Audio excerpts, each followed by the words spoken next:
Hello, people. How are What's up, you? party people? How is things on the West Coast? Um, you know what? We battled some funky storms. We had some pretty high winds. We had some nasty ass rain, but we're all intact over here, and so it's looking pretty. The sunshine came back. What about you? What you got going on over there? Um, it's pretty much spring. It was cold today, but all last week it was like 60s. I don't know. I don't know what happened in winter. Apparently Maryland doesn't do that. It doesn't Maryland just sucks. It doesn't believe in all the cool things. Yeah, I'm starting to kind of gather that. um from things that you say. I don't think I may visit, but I don't want to stay. No, Maryland is not a place anybody wants to stay. Unless you like I don't know, unless you like politics, which those Oh people are god, just no. crazy. So, yeah, they can all stay Mm-mm. in Maryland. No, no, thank you. um so how was your week? Anything interesting or exciting happen? No, not a thing. I painted. What did you what did you Yeah. Oh, you want to see it? Well, yeah, you said you painted. See if I can.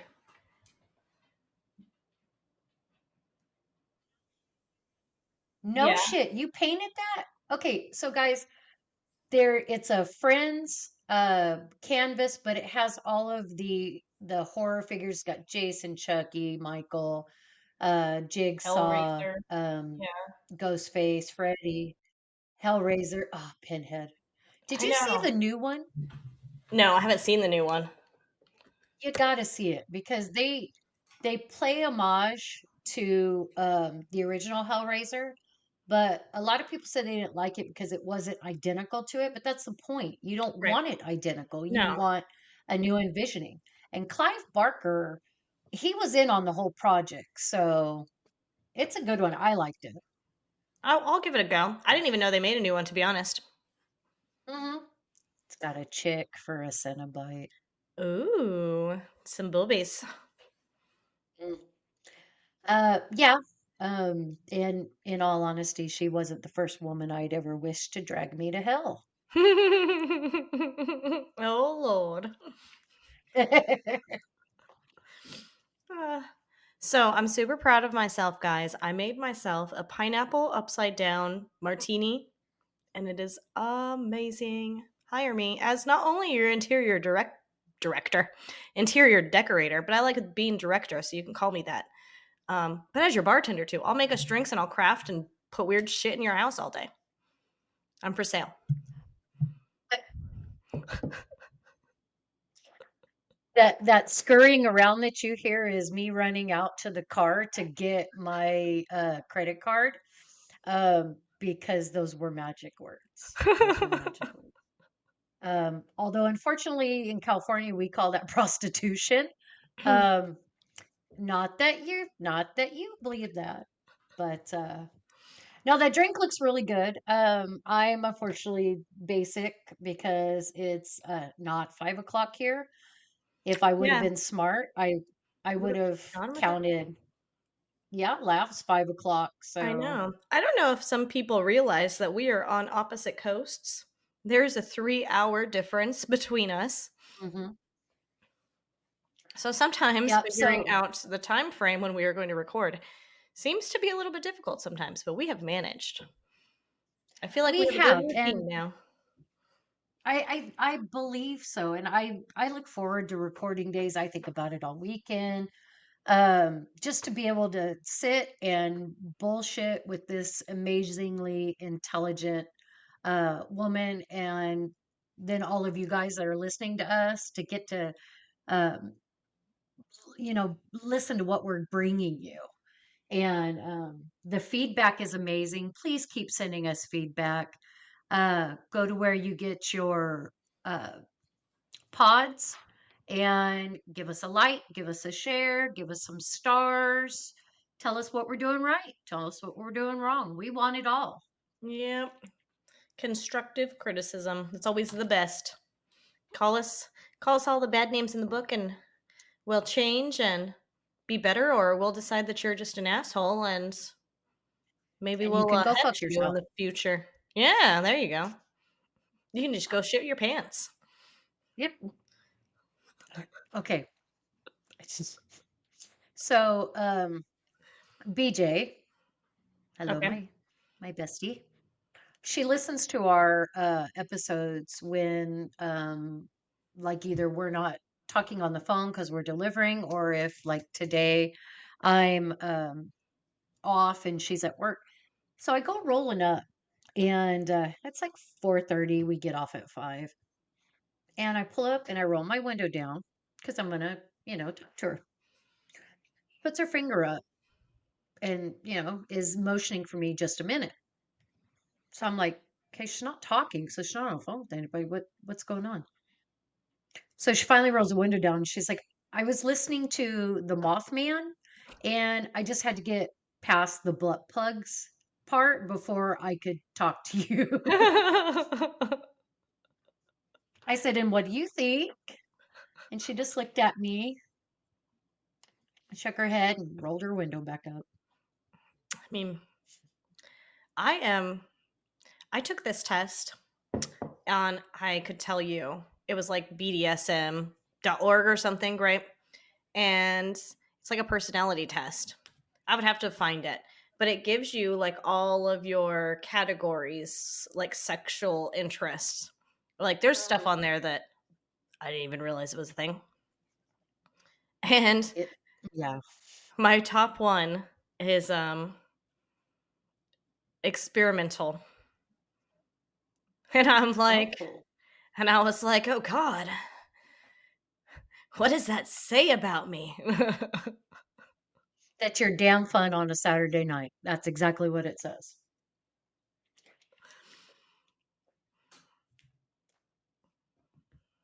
But yeah, there was some things on there that I was like, "What, you're asking questions about this?" Like, makes makes my stomach upset.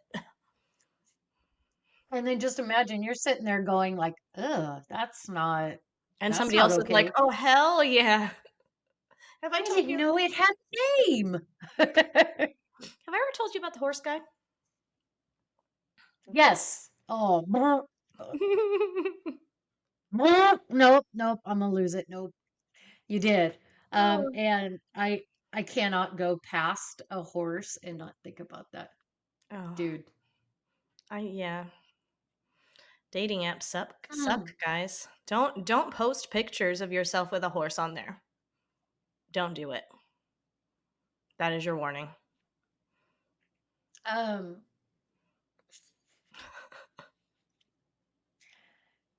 I yeah.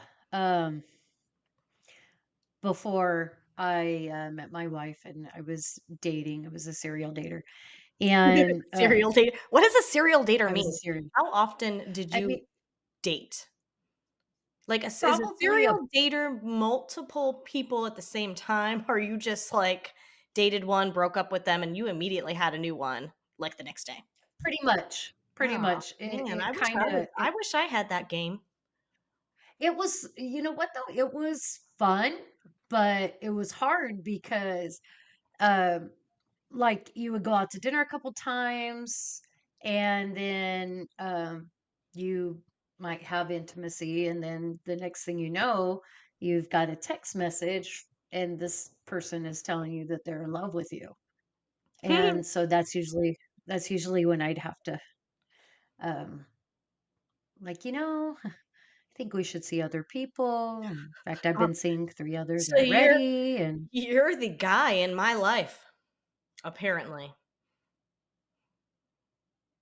yeah, How does that make you that's not feel? that's icky. It makes me feel icky because I think about, like, with my wife, I mean, her and I, we dated for, like, a month, and both of us were like, "Hey, this is we like this. This is we have core values that are the same. We could make a lifetime out of this."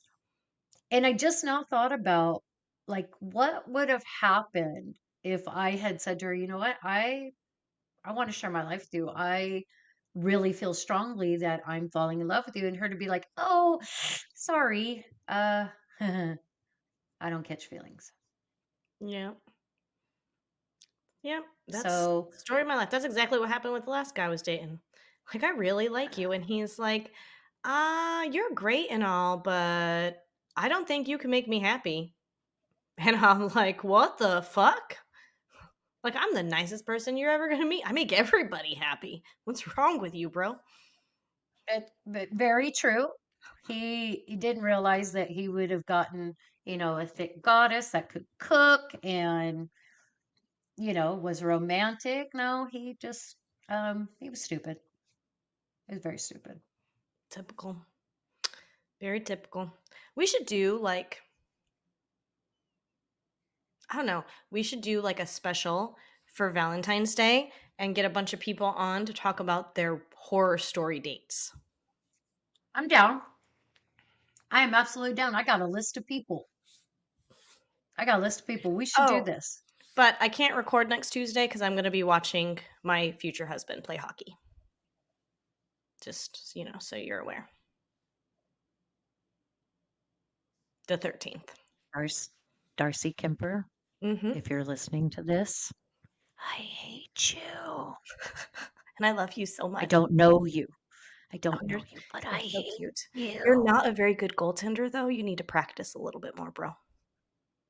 Okay, I'm gonna look this dude up. Now I'm gonna look him up. I didn't even look at. I'm gonna look him up. I'm gonna see what he looks like.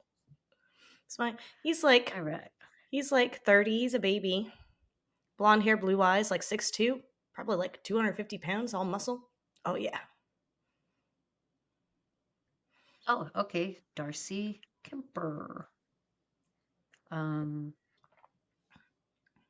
Oh, I didn't get pictures. I got his wiki.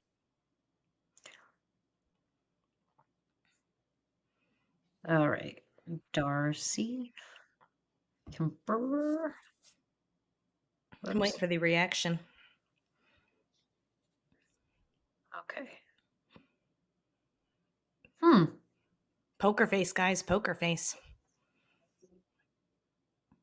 She's not impressed. Mm-mm. It's not real. Oh, that's a good one. Oh, wait, that's a good one. Um, he's a cutie. Uh,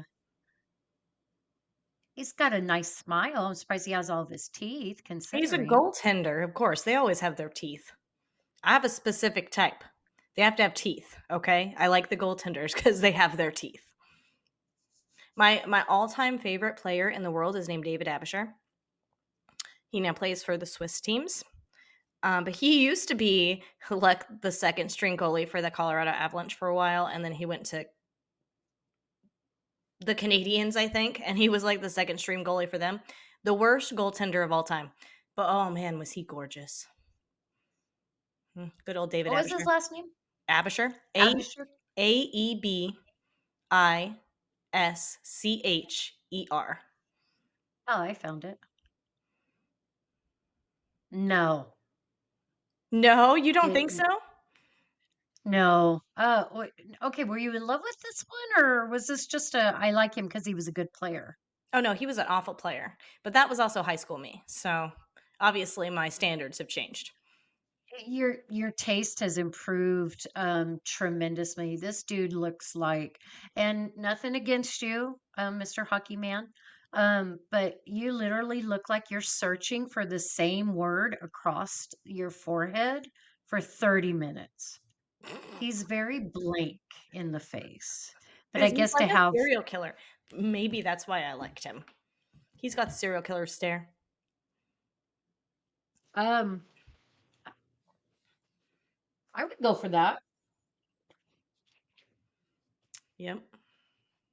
All right. So are we ready to dive into I did- another serial killer story? Oh, are you bringing me a killer? I am. So it is a conspiracy theory, technically. Oh, even better. Imagine you're out at a bar, and you're going to have to imagine that you're straight for this. But you're out at a bar, and this tall, attractive guy in his 20s, he's a little bit intoxicated, and he walks up and starts hitting on you. Okay. You're enjoying it. You're getting a kick out of it. He's buying you drinks. You guys are having a good time. At the end of the night, you go home with your friends, part ways. You wake up the next morning and see on the news that this very guy drowned that night. Oh shit. And not the good kind of drowned. Like, he didn't drown in pussy fluid, he drowned in nasty water.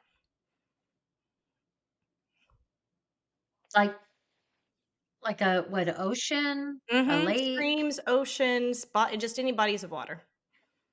Ew. Okay. So, after years of this scenario happening, attractive white men in their 20s to early 30s, all tall, muscular, athletic men, found drowned after drinking. Okay? So this is happening for years.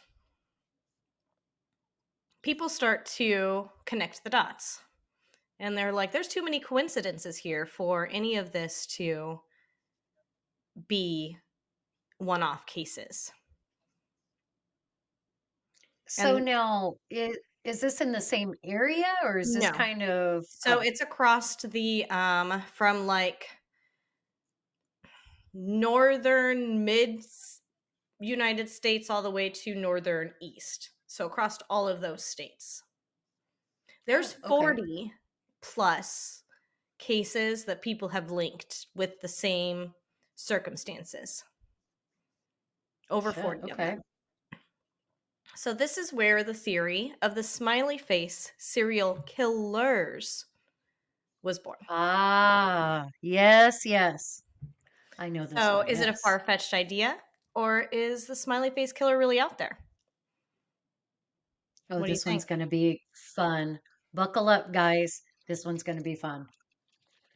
So, between 1997 and 2017, authorities pulled more than 40 young men out of rivers and lakes in around 25 cities and 11 states.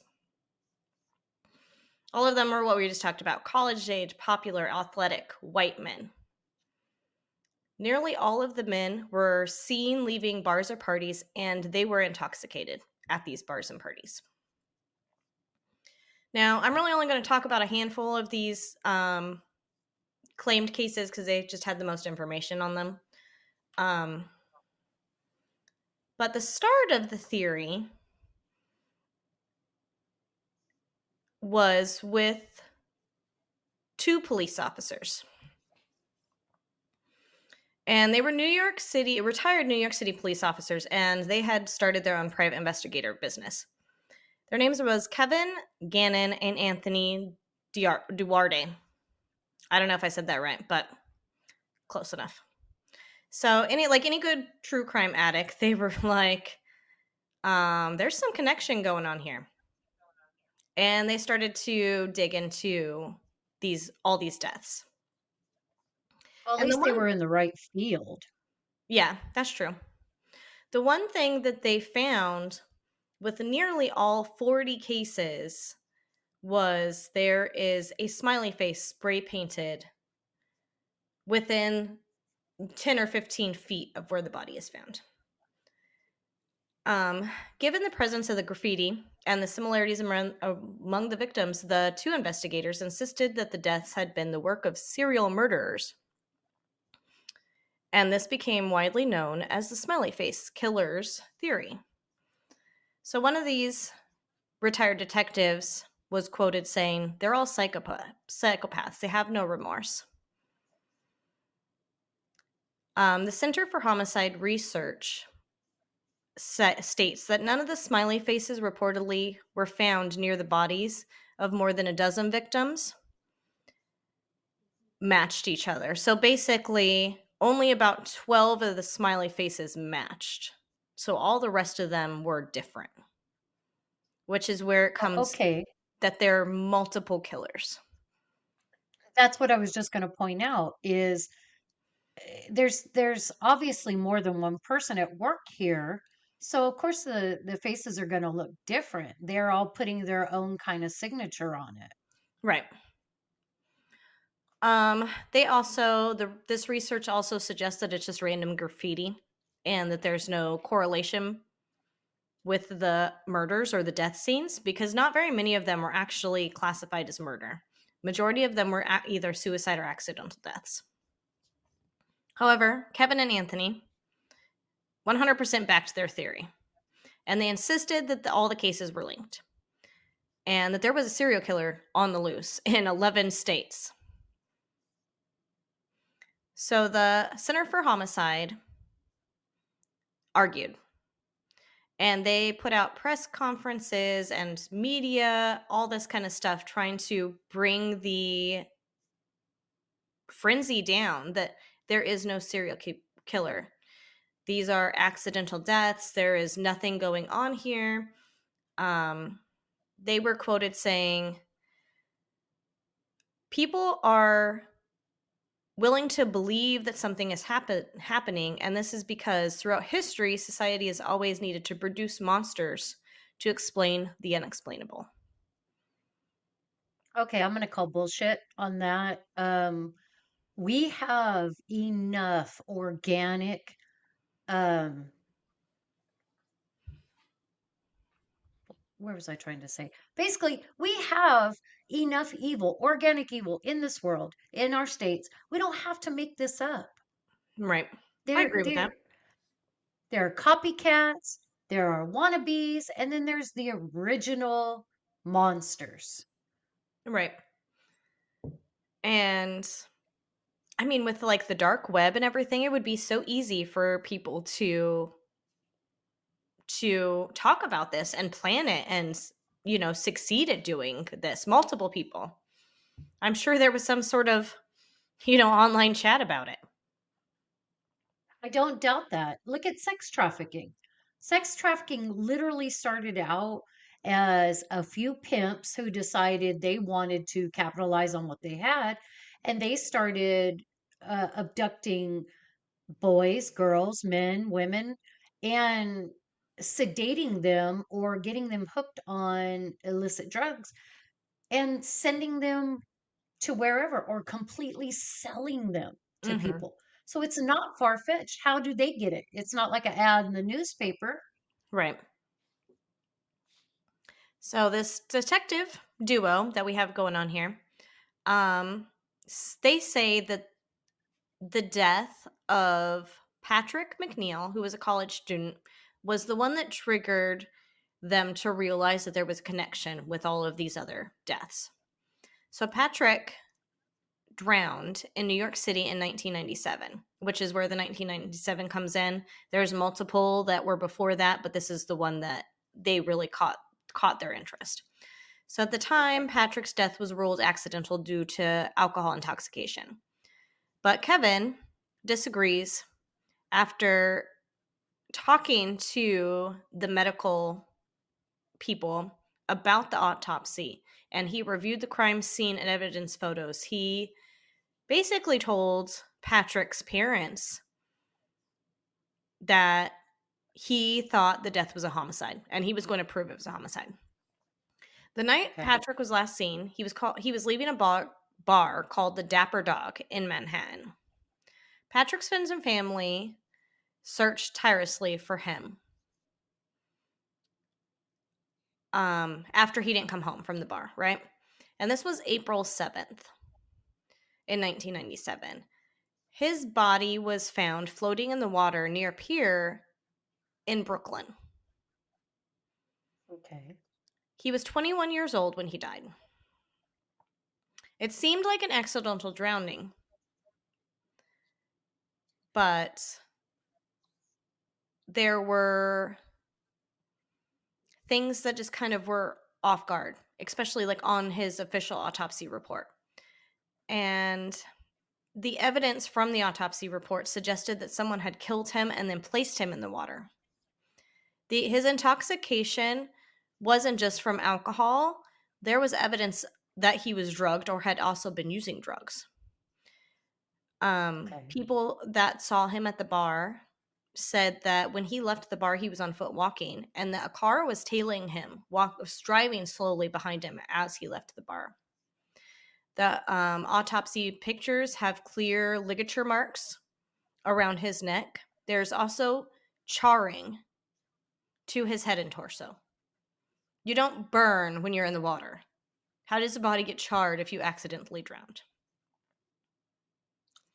And I don't know about a lot of people, but if he would have had to be messing around with a fire pit, something, and none of that was found at the scene, correct? No. Mm-mm. There's no pictures. Like, he was in the water, so they don't know exactly where he went in at.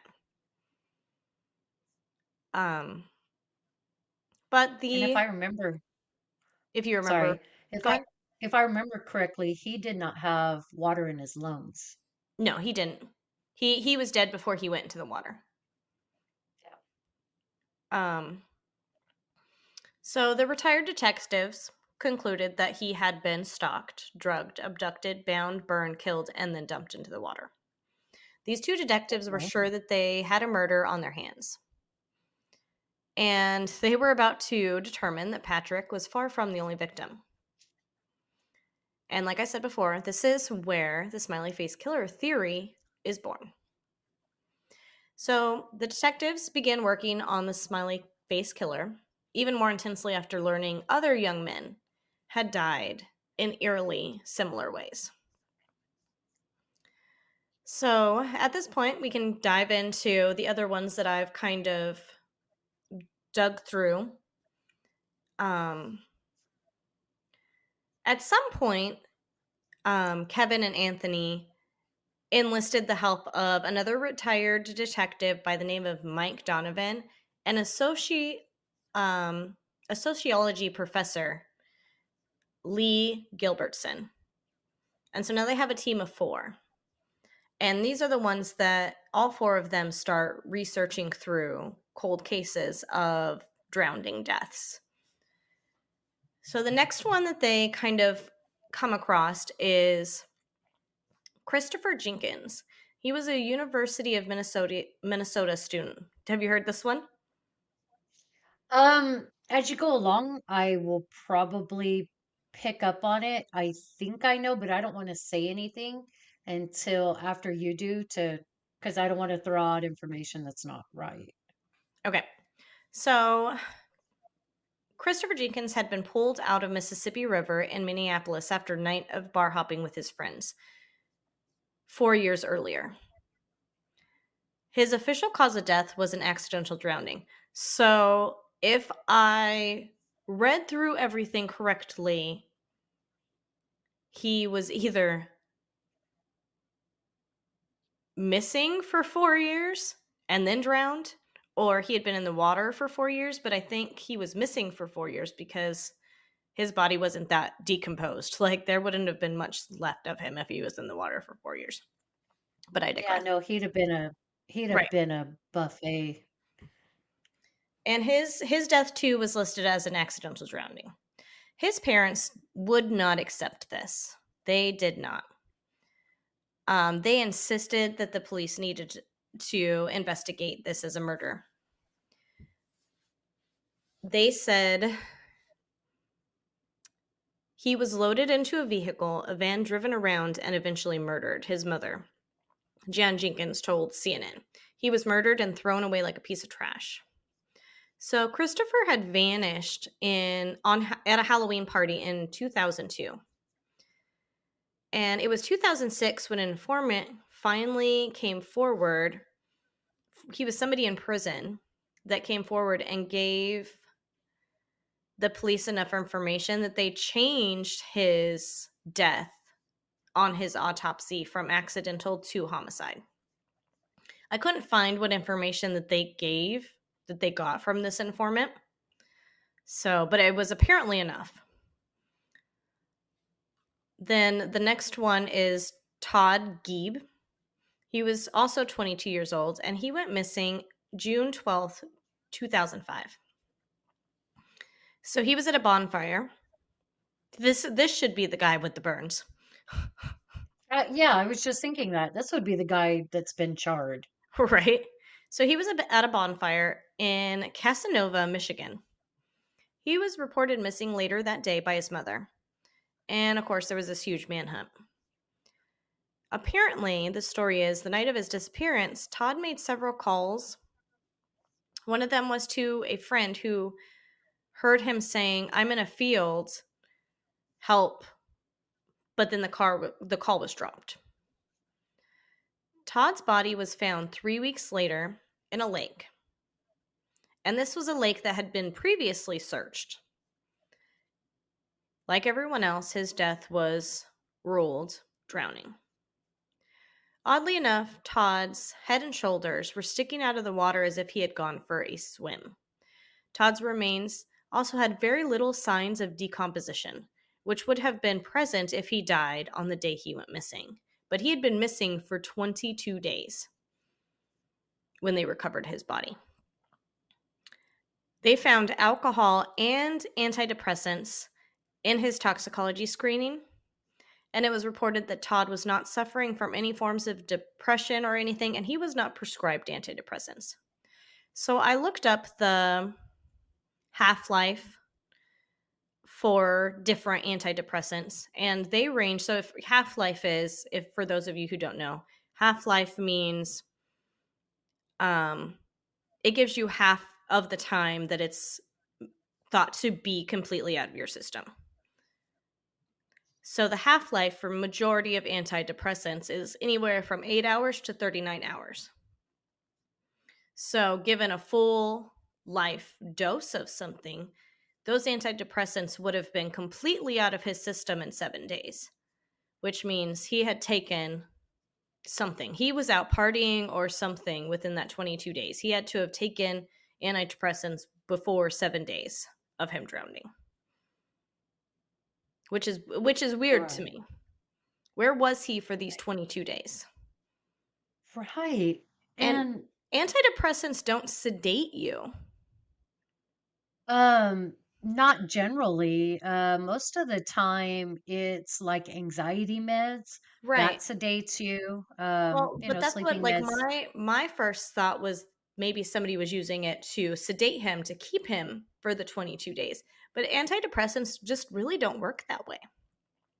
No, they don't. They increase your dopamine and your serotonin outputs and reuptake. So he would have just, unless he was given a gigantic dose, he would have But just been a happy guy. it didn't seem like it was an over the top. Like, it wasn't an abnormally large amount. It would have been just like a normal prescription amount from what I was reading in the autopsy. It wasn't like a huge amount. It would have been something normal for somebody taking antidepressants to have had in their system. And yet he wasn't prescribed any. Mm-mm. So No. the hell's the point of that? Exactly. That's what I don't understand. That's what I was thinking too. I was like, I don't understand. I don't know. Maybe it's something to do with drinking and taking antidepressants. I don't know what kind of effect that has on you though. Like an upper and a downer. I mean, I guess it's the same as like a Red Bull and vodka. Actually, again, going back to the whole thing I was just saying is, antidepressants don't really work that way. Um, if he had taken, which it's evident he didn't, if he had taken a large dose, he could have overdosed. He could die from that. Right. If he took a large dose and drank alcohol, yes, he could die from that. But that would show up in the toxicology. It would show up he had these extremely elevated levels Yeah, and it would have been of ruled a whatever. suicide and not an accidental drowning. Right. So I don't understand what happened to him within that 22 days. Um so the smiley face, and I couldn't find where the smiley faces were located for the other two guys. But the smiley face for Todd was a smiley face on his grave. They put a smiley face on his gravestone after he was buried. Oh, fuck. That's not cool. I'm sorry. That a murder, of course, is not cool. Serial murder is not cool. But to desecrate the headstone of this young man, and it's pretty much a middle finger to his family, like, hey, fuck you. Who cares that you're grieving? We want you to know we were a part of this. Right. And that's just a whole nother level of deviancy to me. Yeah, I agree. The next one is Josh, and I'm going to butcher this last name too. So, Josh Zostak. He was 21. He was last seen December 22nd of 2007 down in downtown Albany. He supposedly got separated from his friends at the bar. People saw him leave the bar. He was very intoxicated and he stumbles out of the bar into the parking lot, and the cameras and everything show him like heading towards the parking lot, like going to his car. He was parked on Delaware Avenue, but he never actually makes it to his car. He just disappears right there. Um, his body later turned up in the Hudson River. He called his family. He called the family house that afternoon of December 22nd, and he told them he was planning to go out. They reported that he was wearing a black hooded sweatshirt with skulls and crossbones on it, like a white t-shirt, baggy jeans, tan sneakers. And when they say baggy jeans, I'm thinking like Jinkos, because this is 2007. I feel like 2007 is past Jenko time, but that's what I imagine in my head. A pair of Jenkos. What are Jenkos? You don't know what Jenkos are? Oh lordy. Jenkos are like, imagine 100 pounds of jean. Imagine like wide leg jeans, like baggy jeans now that you see people wearing, Okay. and multiply that times four. Oh, okay. So yeah, I've seen those. Look fucking ridiculous, but Yeah, so okay. that's what I picture. I don't know if that's what he was wearing or not, but that's what I have in my head. The skull and crossbones hoodie and a pair of Jinkos on. And anyway, so he heads to this bar with his friends, and the bar was Bayou something cafe. By midnight, his friends were ready to go to the next bar. Apparently, Josh made it. He made a comment that he had to go to the restroom, and he goes to the restroom. They said that they waited for him for 45 minutes. They were texting him, going to the bathroom, knocking on the door. He wasn't responding. Um, there was surveillance at this bar, and they see Josh bypass them all. He just walked straight by all his friends out from the bathroom, just kind of merged in with the crowd, and just walked out onto the street. Completely just went right by them. And outside, he uses a cell phone. He makes a phone call to somebody. They don't know who. Um, and then he looks up and down the street like he's waiting for somebody or he's looking for a car or something.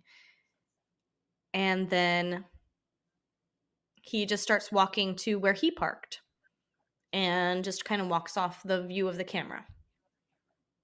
But he like I said, he didn't make it to his car. There's no evidence that shows he made it to his car. Okay, that's the strangest one I ever talked about. Uh, Why didn't his friends follow him out I if don't they think saw him? I don't think they saw him. From what it seems like is that he purposely like intermixed with the crowd to avoid going around, like avoid them. Mhm. It looks like when he walks out of the bar and he's kind of standing there and he's on his cell phone and he's using his phone and he's like looking around like he's expecting somebody, he's meeting somebody.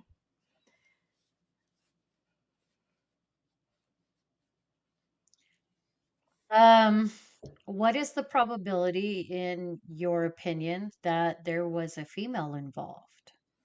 I feel like that would be the easiest way to lure these men in. I mean, they're young and dumb. They're all in their 20s. It'd be so easy for just a beautiful woman, a sugar pot, so to speak, to just walk up to them and convince them to go with her. Or somebody they met from before who texts or calls them and says, "Hey, where you at?" "Oh, I'm at uh the Bayou Cafe." "Oh, I'm right outside. Why don't you come and see me?" And there you go. And then he's gone. Yep. That's a good theory too. So based on the medical examiner's report, he too died of an accidental drowning. The family had a second autopsy done because they just could not believe it. Because the whole situation with this is just too bizarre. Like he just never even made it to his car. And like his phone and everything was never recovered. So where's his phone? Right? Um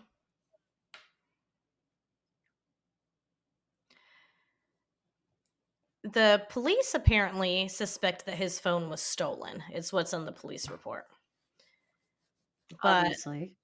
so anyways, so the second autopsy that the family had done, they had a second autopsy done with a completely different medical examiner and everything, and they both came up with the same results. Drowning. He drowned. There was water in his lungs, all that kind of stuff. Okay.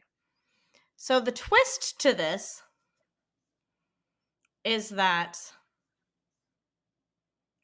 at some point, and I couldn't find really the details on if it was that night or if it was just while he was missing before they found him, his car was stolen from where it was parked. Right? So, Hmm. twist. So, the car was stolen. It was wrecked somewhere. It was found damaged, that the damage wasn't there, and it was abandoned at the port of Albany along Hudson. Okay. And I have written in here, it was found days after he disappeared. So I think they found it. From what I wrote, I think that it was stolen after he went missing, but they found his car prior to him being To found. finding him. Yep. The That car was I'm completely sorry. wiped clean. Absolutely no fingerprints, not even his. And a smiley face was found on the tree right near where his body was found. Yeah, see, that's exactly what I started to say. This was an absolute setup. They somehow had I'm going to hold on to my theory of they have a woman as a pawn, or she's the bait, and then whoever's along there with, or she's the killer. Women kill too. That's very true. So the next one is in 2007 also, a 19-year-old Iowa State University sophomore by the name of Abel Bolanos. He went missing after party hopping on campus, essentially. His body was found days after he went missing in a small, like, little pond, like a campus, like, pond lake thing. That's where he was found. Okay. So this medical examiner didn't jump straight onto the accidental drowning. He didn't put out an official cause of death right away. This medical examiner was stuck on the fact that he had abrasions all over his body, but they were superficial, just scrapes and bruises. And he just had a very minute amount of alcohol in his system. Hmm. But So he wasn't. he did have water in his lungs, so he drowned. But the medical examiner was very hesitant to call it accidental because he did not have enough alcohol in his system to even be that impaired. Like I think it was like a point zero 0.08, so he would still technically be okay to drive. And that's Mhm. not enough for you to accidentally drowned. You're not that In a intoxicated. pond, Exactly. especially. And so the medical examiner was very hesitant to call it that, but after nobody was willing to really investigate where these abrasions and stuff came from, it he did eventually call it accidental drowning. Okay. There was a smiley face found in the tunnel, like a drainage tunnel, um, near where Abel had drowned. In May 2008, it was like over a year after Abel's death, the smiley face killers team came to the detective who had worked Abel's case. And this detective took them all on a tour. And the smiley faced spray paint was still there. They didn't even take it off. They didn't even clean it off. It was still there. And it had the words written around it. And apparently the words were there initially as well. Because my first thought was maybe somebody just went and spray painted words next to it. But in the crime scene Mhm. photos, it does say evil, happy, smiley face man next to the smiley face. And that is in the original crime scene photo. So those words were with it. This is the only one that has any sort of writing other than a smiley face. Right. So opinion-wise, these abrasions and bruising, if I was the investigator, my first thought would be somebody drug him over to that pond. That's He what it was sounds like probably to me. fighting, Mhm. and they shoved his head under the water. And once he drowned, they made their mark and they left. Mhm. Yep. That's what it sounds like to me. I mean, like just scrapes it. They were all superficial, so just scrapes and bruises. So he got overpowered and they just drugged him over there. Is Mhm. what it sounds like to me. The next is Tommy Booth. He was 24. He disappeared January 19th, 2008 in Pennsylvania. The night that he disappeared, he was celebrating one of his friends' 21st birthdays. And apparently it was a large group of friends.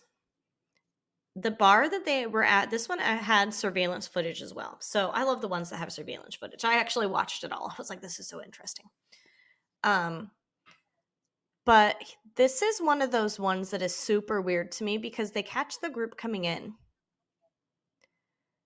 but there's no evidence of Tommy leaving. He's not seen leaving out the back door. He's not seen leaving out the front door. He's never seen leaving this bar. And this is What the very hell? this reminds me so much of what is his name? Um Brian Schaefer.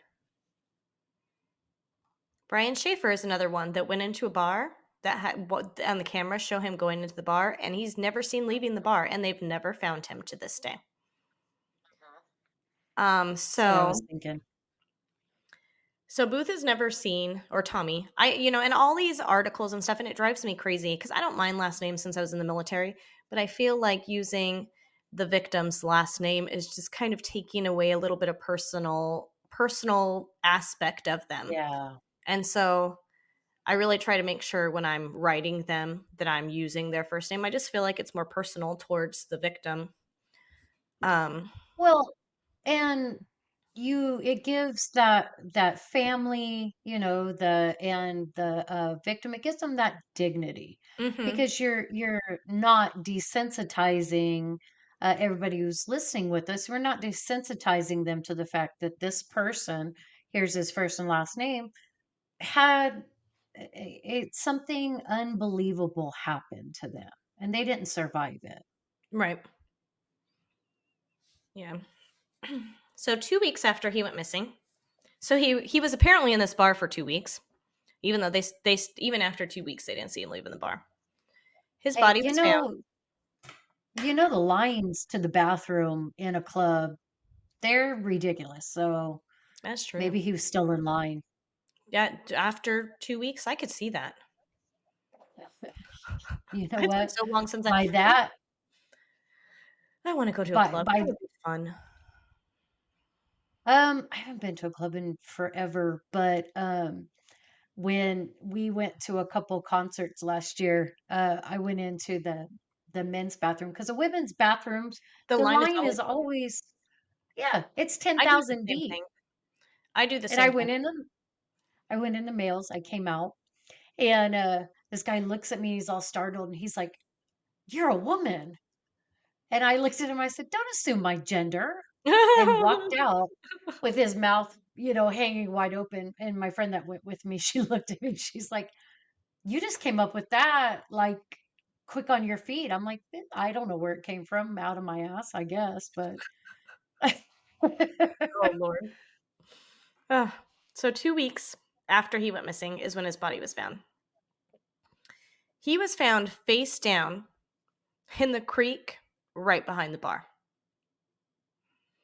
This one was a little bit weird to me because his autopsy says probable drowning. Probable. How are you going to put that on an official document? Probable. Like what the hell? No, I couldn't find like if there was water in his lungs or not, but there was no how do other you signs even of come trauma. up Huh? how do you even come up with that? How do you even come up with that kind of decision? Well, it probably happened. I think it was Um, just because cuz I it didn't specifically say there was water in his lungs. So I think it was just because he was found face down in the creek. And so it's yeah. an assumption. There were no other signs of trauma on him. And what's funny is this is directly behind the bar. So Mhm. he obviously wasn't there for 2 weeks. That area was searched. People are out and, I'm sure that their trash cans are back there and whatnot. Like somebody would have stumbled on him way before 2 weeks if he had wandered out the back and tripped or something. According to the former detectives and the professor, when Tommy's body was found, his body was in full rigor mortis. And what do we know about rigor mortis? What do you know about rigor mortis?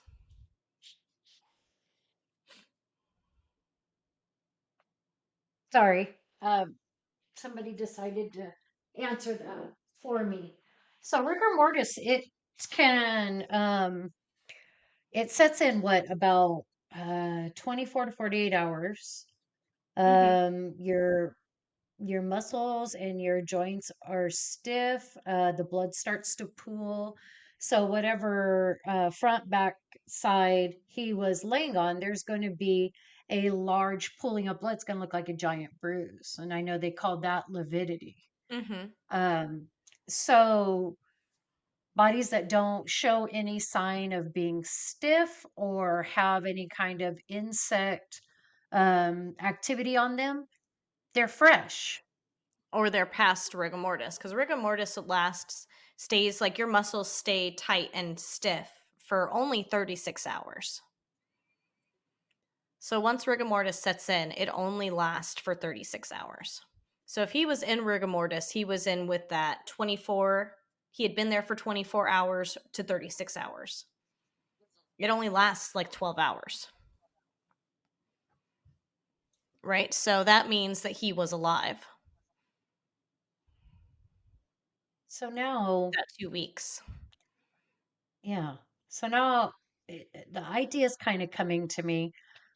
What are they doing with them? Because this is what, number three that Hmm. was gone for a significant amount of time Right. and then shows up dead, but doesn't have the tattletale signs that they've been in the location they're found that whole time. So what are they doing with them? I don't know. And I think it's weird for this one that they brought him back to the place they took him from. Everyone else was, n- a ways away in a different location, but they brought him back to the club they took him from. Hmm. So it's clear that he did not drown the night that he disappeared. There's no way. Right. Police did find it strange that there were 3 large sticks like placed around his body, like as if they had used the sticks to move his body, drag his body there. His body was kind Kind of of like propped up on the sticks, like they used the sticks, and there was drag marks in the ground from the sticks and also different shoe prints. But so there was somebody no made drugs like or anything in his system. no drugs. There was no drugs or alcohol in his system, which to me is baffling. How is he just going to lay there and not fight them? How is he just laying there and let them drag him? And there was no like head injury. There was no kind of There was no trauma to the body at fatal. all. Mm-mm. Nope. And there wasn't even the fluid in the lungs. That's why they just called it a probable. Right. And the smiley face was painted on the wall of the bar.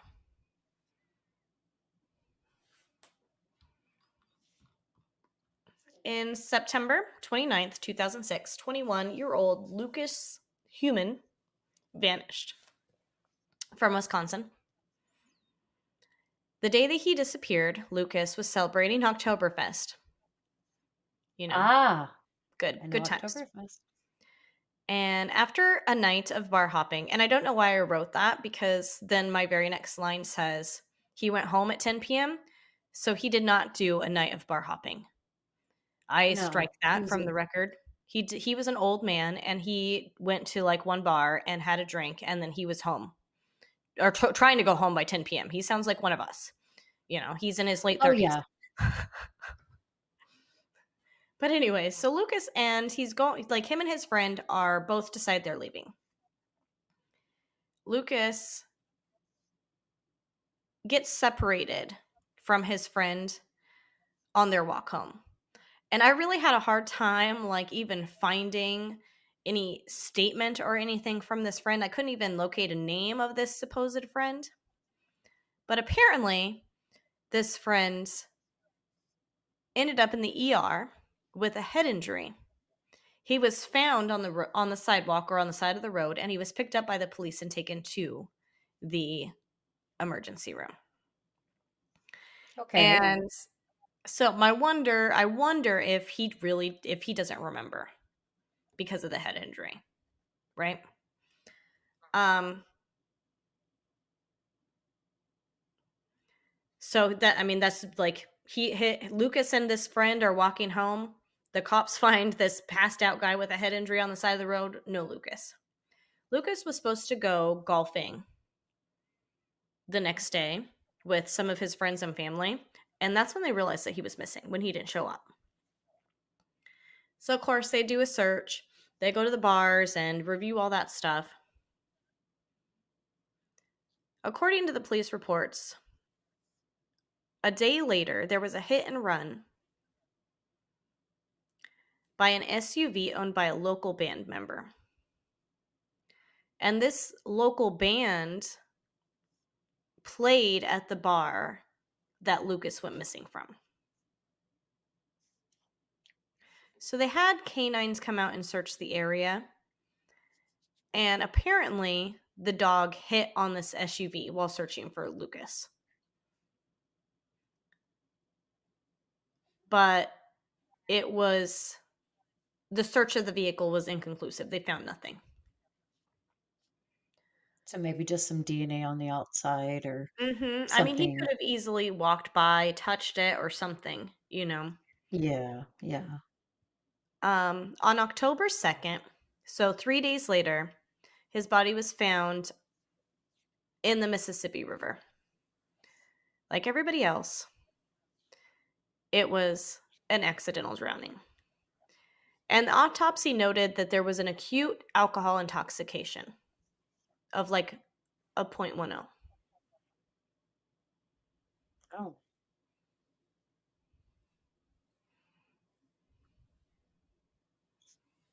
Okay, So this is this one's another weird. one that's not enough alcohol in your system to make you like drowned. Like No. another thing that I found interesting that I guess they really didn't consider that he had head injuries and he had lacerations and injuries to his hands and arms, which would be consistent with fighting back. You get Hmm. you get injuries on your hands and arms when you are defending yourself. Yeah, defensive wounds. And there is a bruise or some sort of scuff or something on his forehead that is rounded like a footprint, like a shoe print. Oh shit. So they just kicked him in his head and took him off. Yep. So in this area in Wisconsin, Lucas is the eighth accidental drowning in a 9-year period. He was number That's 8. almost one a year. That's almost Mhm. one a year. There's no way. There's Yep. no way. And there was a smiley face found painted on like a big rock right near where his body was found.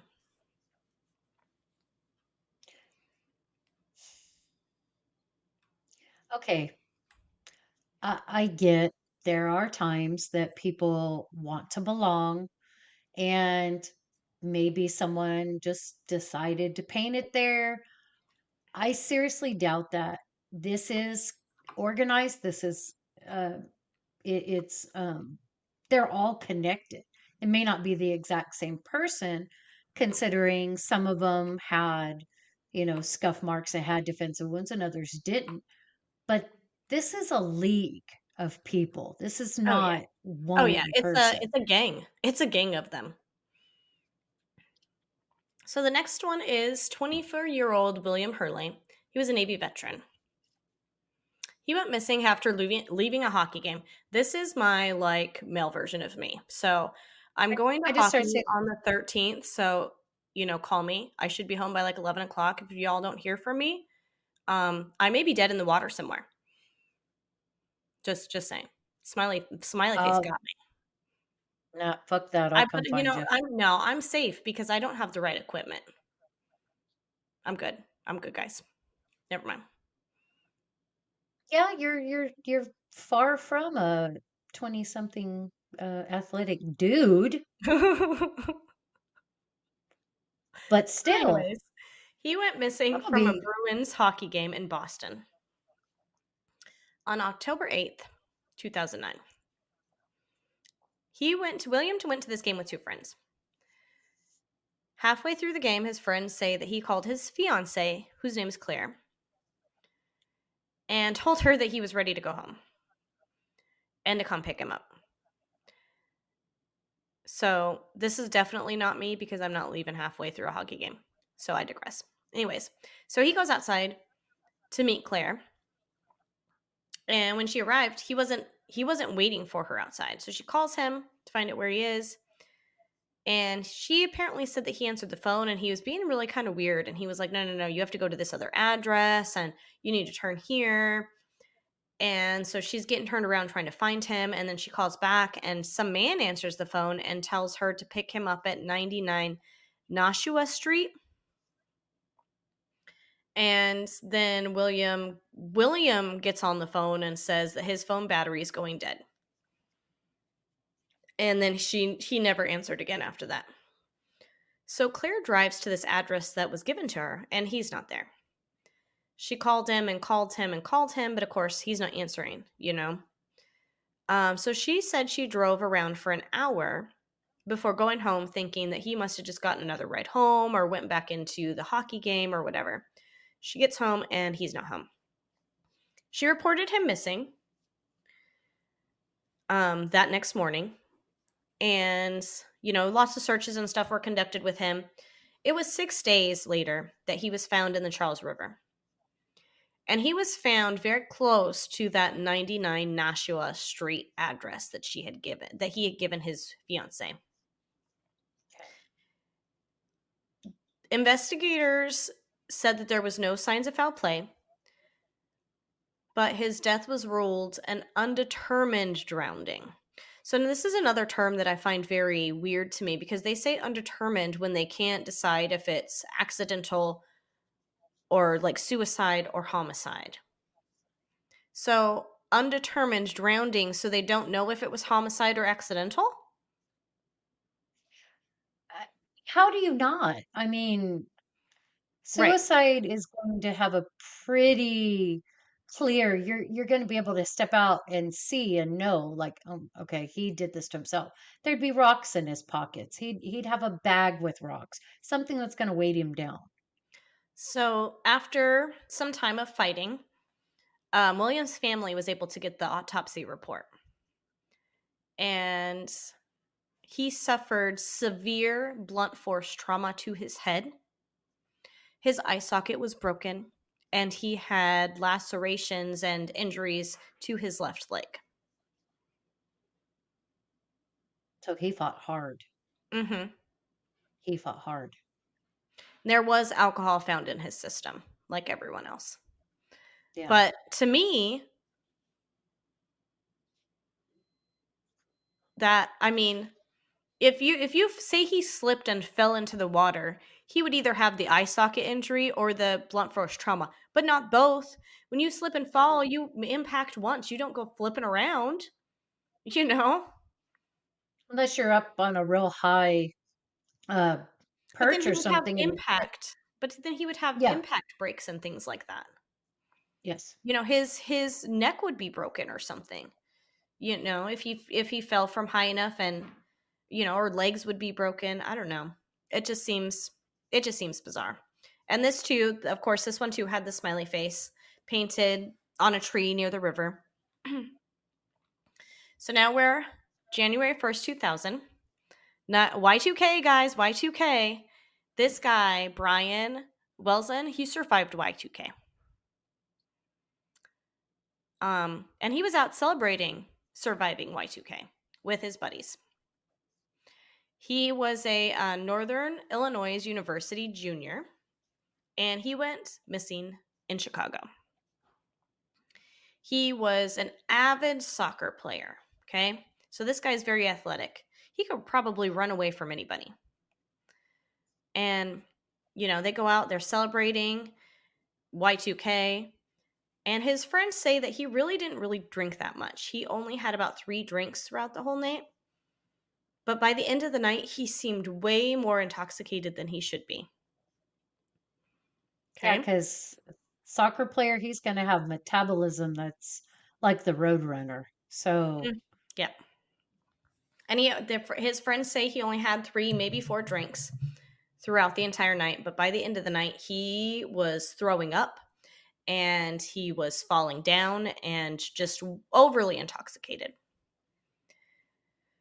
So when they're all leaving, his friend, Nick Young, stayed back with Brian because he didn't think Brian should drive because he was throwing up and all this stuff. So Nick drove him.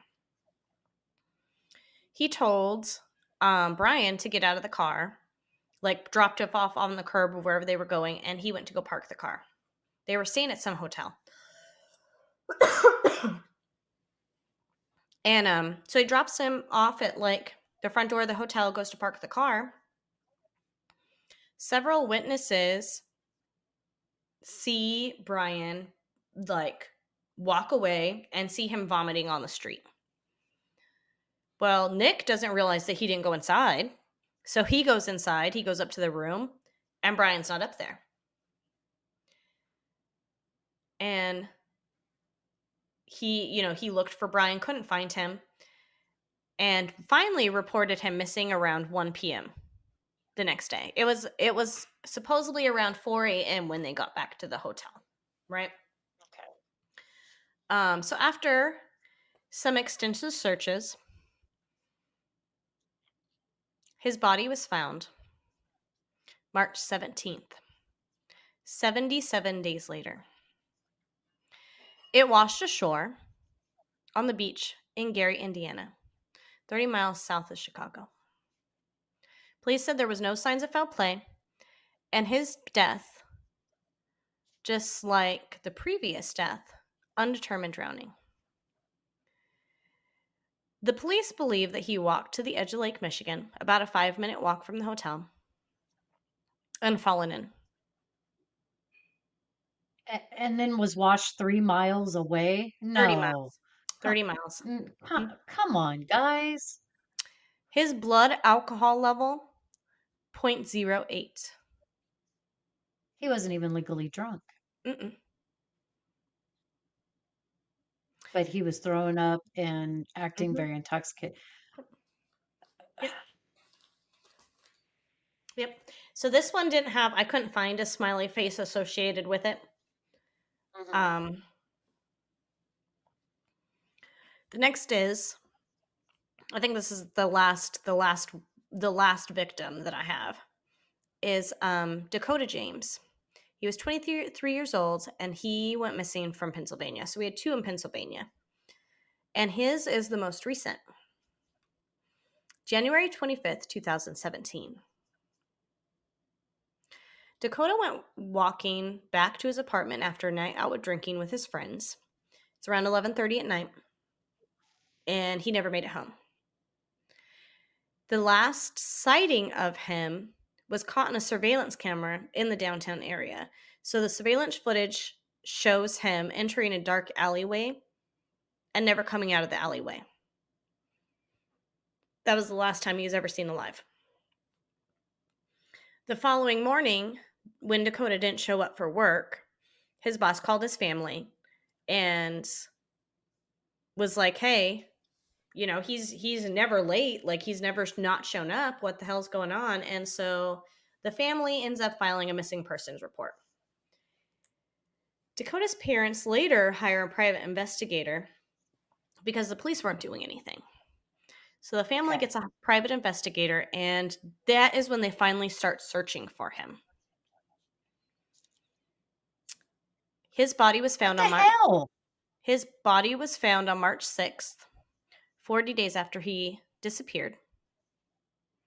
The police believe that he fell into the river from a bridge and that his body traveled 10 miles and even went through a dam before it was discovered. Now, with all that, like if he fell from a bridge and went through a dam, what would you think the body would have happened?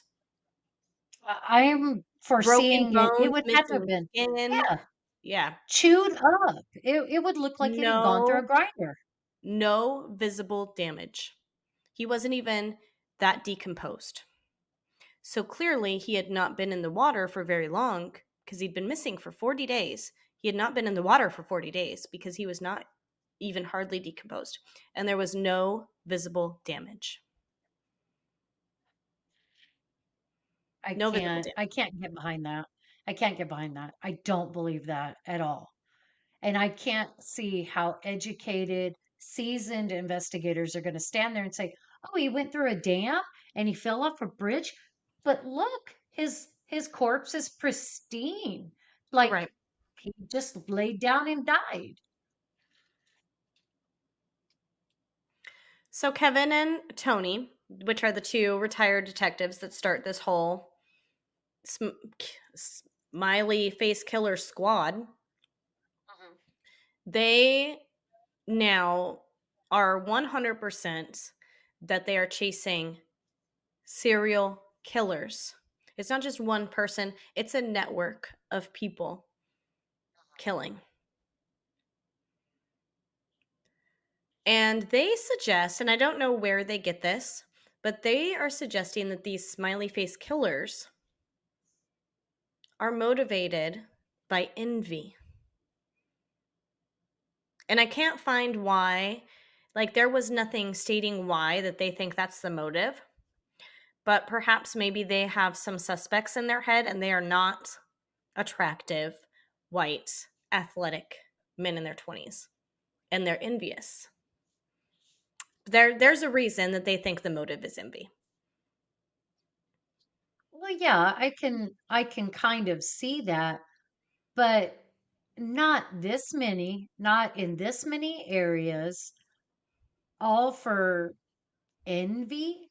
And okay, now I want to ask your opinion on this because this is kind of what I thought, and my thoughts could be wrong. It's understandable. If you're jealous or you're envious of somebody, especially for their physical attributes, and you're going to kill them because of that, wouldn't you completely demolish them? Beat their faces Yeah, in, make them mutilate them. Yeah. mutilate them. Yes. I mean, I feel Remove. like I may be going like way too much into how psycho I am. But to me, I would 100% like mutilate somebody and leave them alive so that every Mhm. day they can look in the mirror and remember exactly what I did to them. And that's exactly where I was going with that, is you're either gonna have this complete rage where you beat them to death, but they're almost, if not unrecognizable. Right. Or if you truly are that envious and that psychotic, you are going to you're going to deglove them, you're going to scalp them, you're going to do something that removes that beauty that you perceive they have, you don't. And Right. you are going to make them suffer. And whether that means suffering the rest of their life with this, or suffering for 40 days, 22 days, 2 weeks, and then passing. But it's not gonna be, these sound gentle. I know that's terrible to say about a death, but they sound gentle. They Right. just they fell in, they drowned, and then they Right. washed up. So they had a forensic psychologist do like a psychoanalysis on the suspects. And they came up with that these individuals are the opposite of the victims. They're not smart. They weren't good in school. They don't have good jobs. They're not popular. And in addition to killing their victims, they're leaving the smiley faces as a signature, taunting the police. Which I believe. I can support the Yeah. smiley faces. Yeah, that seems very logical. Again, it's they're connecting each one to each other and saying, "Look how much smarter we are than you And guys. look Look at look what we've." how organized we are. Look at the Uh-huh. network that we have. So the term smiley face became connected to this theory because of the graffiti. And it was found in at least a dozen locations where they speculated the killers dumped bodies. And this happened in Ohio, Pennsylvania, Indiana, Wisconsin, and Iowa. Those are the states. Supposedly there's 11 states, but the only names and stuff I could find that there was smiley faces is in those states. Okay. And where they get the idea behind the multiple killers is because the paint colors are different, the sizes and styles of the smiley face vary. Um, they're not similar. They're not the same by any means. Um, it's almost like their personalized signature, claiming responsibility. Okay. The two detectives claim that serial killers are highly sophisticated and communicate with each other via the dark web. Along with another former detective's theory, there are several others floating around on the big web as well about who, if anyone, is responsible for the murders. The serial killer theory is that it's a group of serial killers is the big main one, but there's also that it's gang initiations, and No. the least of my favorites is that they just basically drowned. There's no connection. No. No. Number 2, number 3, that's bullshit. It's not. No. I mean, I No. There's suppose not it a could be one person, but just one serial killer, but it just doesn't seem logical to me for one person. no. There's too many areas. There's too many victims. I mean, yes, we have had serial killers that have traveled all across the United States, and they were able to commit murders through the different states because they were truck drivers. So they were Mhm. in all these different areas. Right. This is not that type of situation. So the FBI released a statement in 2008 to kind of decrease panic, is what I'm thinking. And this statement supports the drowning theory. This is what the FBI said. To date, we have not developed any evidence to support links between these tragic deaths or any evidence substantiating the theory that these deaths are the work of serial killer or serial killers. The vast majority of these instances appear to be alcohol related. In 2010, the Center for Homicide Research released a 12-page report. And this report is called Drowning the Smiley Face Murder Theory. They are trying to debunk the theory of the smiley face killer. And it claims that, including time oriented problems in cases, that the graffiti, since it had different styles of smiley faces, there's no criteria for the distance between the smiley faces and the deceased body. There's no evidence of the victim trauma in the vast majority of cases, and there's not any well documented instances of intoxicated men or women falling into the water into nearby bodies of water. Um, so for me, I'm like, I mean, I just took the synopsis of it, but I'm like, that right there pretty much says there isn't well documented instances of intoxicated men or women falling nearby into the bodies of water in these areas. Then why are you saying it's a drowning if there's no documented cases already?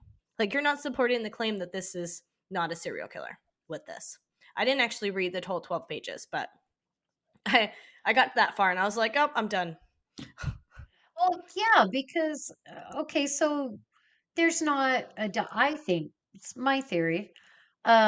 If you have a place where you're finding quite a few men, women, or artifacts showing that people are falling into lakes and rivers right near oceans, right near bars, then I could see that establishment saying, "Well, we have to put up some kind of safety measure because our patrons are walking out here and fucking drowning because they're drunk and they fall off the pier, the bridge, Well, that's whatever." a huge But that's not liability what for the happened. bar. Yeah. Right. That hasn't happened. And then to say, well, each one of the smiley faces is different, so there's not a connection. I think that's a calling card. I I think think so each too. one It's their is personal. Mhm. 'Cause there's yes. 12 from what I saw in Kevin's and Anthony's research of it, there is 12 smiley faces that are identical.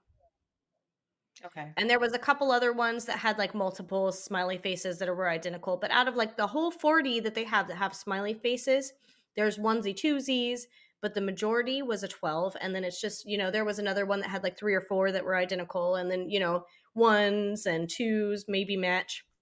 But to me, it's a calling card. It's almost like it's a Yeah. competition, like, "Look how many I can do." Mhm. Look where I've been. Mhm.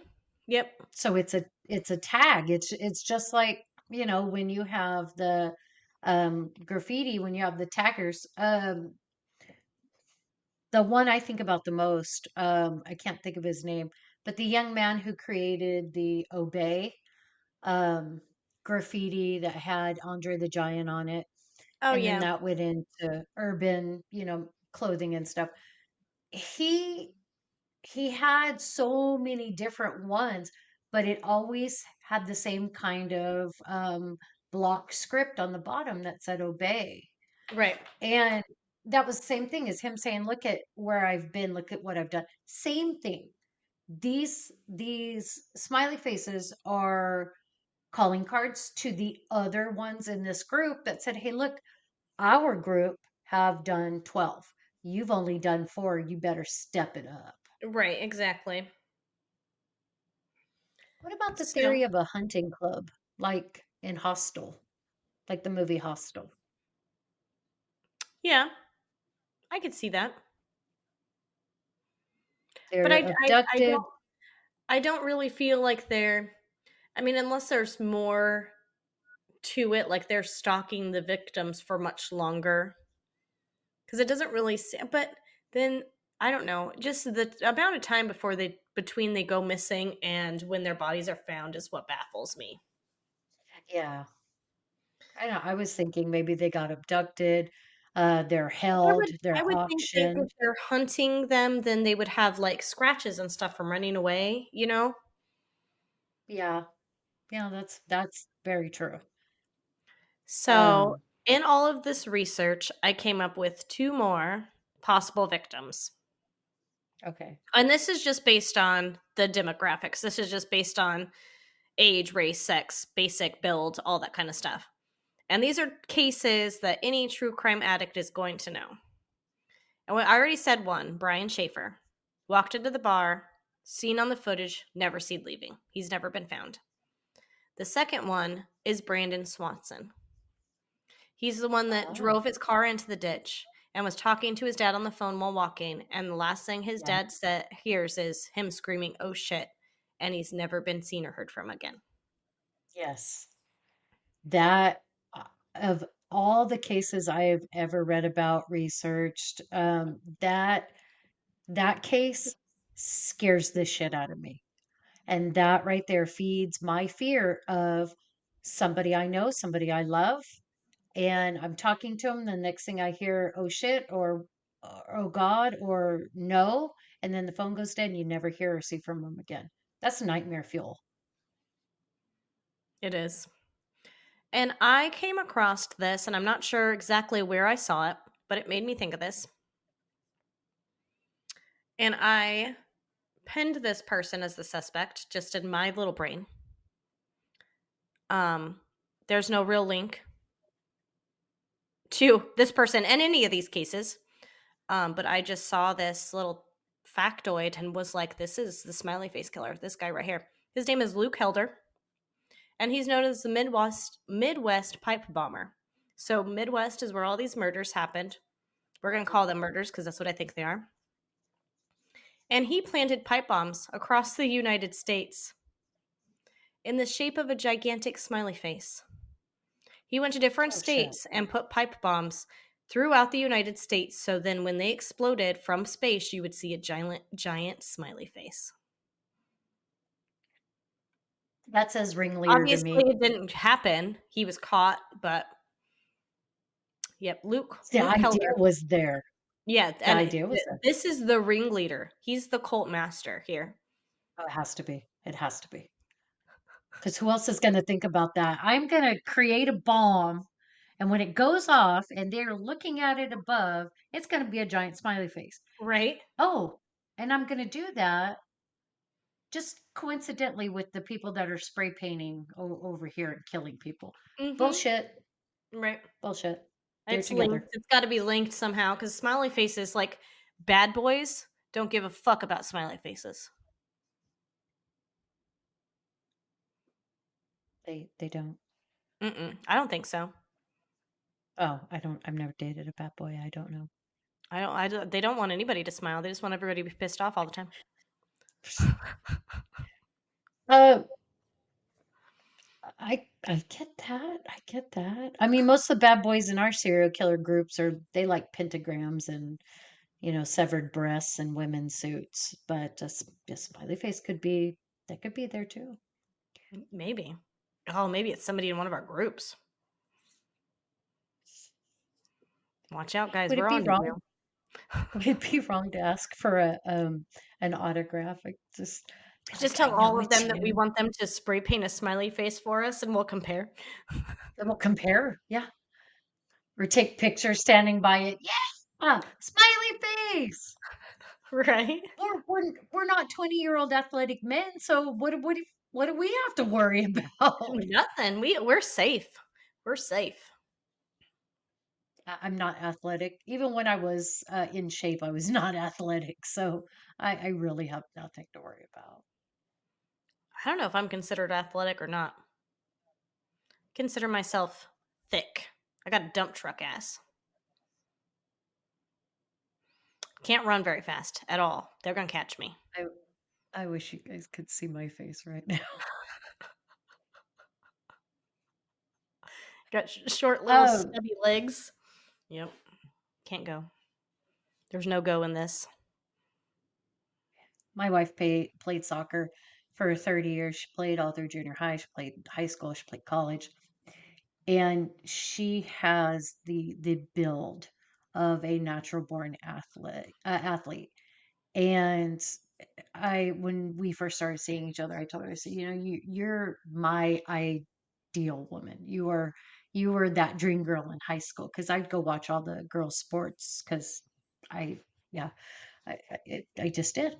Um, so I can understand that want, that envy, that desire for a certain type of person, but there's something a little bit deeper under the skin that these guys or women or both have that makes them go out and commit these very specific type of crimes Hmm. with very very specific monikers.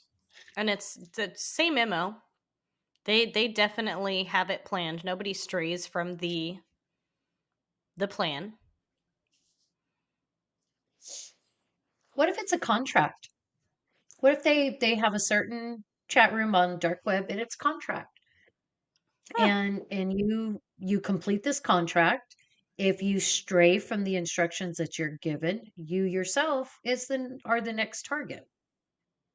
Oh, like a game. You fail. Yes. Hmm. Like Saw.